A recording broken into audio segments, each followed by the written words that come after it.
అందరికీ నమస్కారం. ప్రియమైన రాష్ట్ర ప్రజలారా, మరి ఈరోజు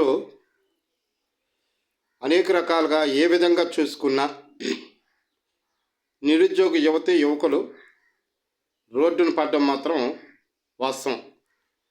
కారణం ఏంటంటే, గత ప్రభుత్వంలో కూడా జగన్మోహన్ రెడ్డి గారు జాబ్ క్యాలెండర్ ప్రకటించారు.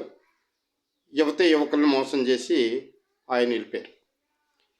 ప్రజలు పంపించారు. ఎందుకంటే ఆ ఇచ్చినటువంటి ఎన్ని సంక్షేమాలు అమలు చేసినప్పటికి కూడా ముఖ్యమైనటువంటి యువత యువకులను ఎవరైతే ఏ ప్రభుత్వం అయితే పట్టించుకోదో వారు తగిన రీతిలుగా తగిన సమయంలో తగిన బుద్ధి చెప్తారు. ఇది ఏ ప్రభుత్వాలు అయినా సరే గుర్తుంచుకోవలసినటువంటి అంశమే.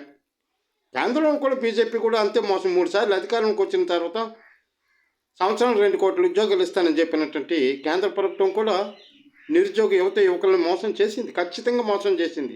ఆశ పెట్టింది, మోసం చేసింది. ఇది చాలా దుర్మార్గమైనటువంటి ఆలోచన. మరి ఇప్పుడు కూడా కూటమి ప్రభుత్వం వచ్చింది. అనేకమైన అంశాలు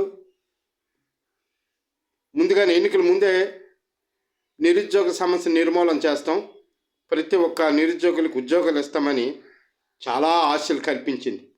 ఆ సందర్భంలో ఇంటిలో ఉన్నటువంటి తల్లిదండ్రులు, కుటుంబం, ఫ్యామిలీ అంతా కూడా చాలా ఆశలు పెట్టుకుంది. అవును, బాబు వస్తే జాబ్ వస్తుంది, ఖచ్చితంగా గతంలో ఎన్నోసార్లు హామీలు ఇచ్చి చేయలేకపోయాడు కాబట్టి టీచర్ కంపల్సరీగా చేస్తాడు అని ఆశలు పెట్టుకున్నాం.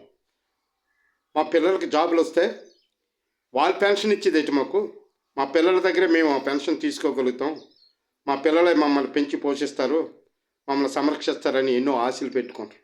ఇన్ని ఆశలు కూడా అడియాశలు అయిపోయి 8 నెలలు అయింది.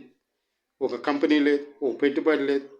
తీరా చూస్తే ఇక్కడేమో ఖజానా ఖాళీ. గత ప్రభుత్వం అరాచకాలు. ఇదేం సిగ్గుమాలిన మాటలో నాకు అర్థం కాలేదు. గత ప్రభుత్వాలు అరాచకాలు ఉన్నాయి, సక్రమంగా చేయలేదని కదయ్యా నీకు ఈ ఓట్లేసి గెలిపించి నిన్ను కుర్చీలో కూర్చుని పెట్టింది మిమ్మల్ని. మరి అంతకుముందు ఇస్తున్నటువంటి ప్రభుత్వం ఇచ్చినటువంటి సంక్షేమ కన్నా నువ్వు ఎక్కువ ఇస్తానన్నావు కాబట్టే కదా నీకు ఓట్లు వేశారు. ఎందుకు వేశారు? నువ్వు అలా చెప్పకపోతే వేయరు కదా, నువ్వు వాళ్ళకి ఆశలు చూపించకపోతే వేయరు కదా.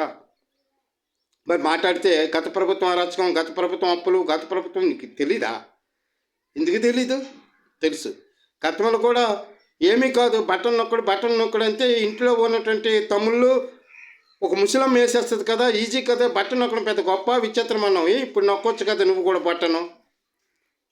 నొక్కడానికి ఏమి సత్తు లేదా? బటన్ వేల్లో బలం లేదా? నీ వేల్లో శక్తి లేదా?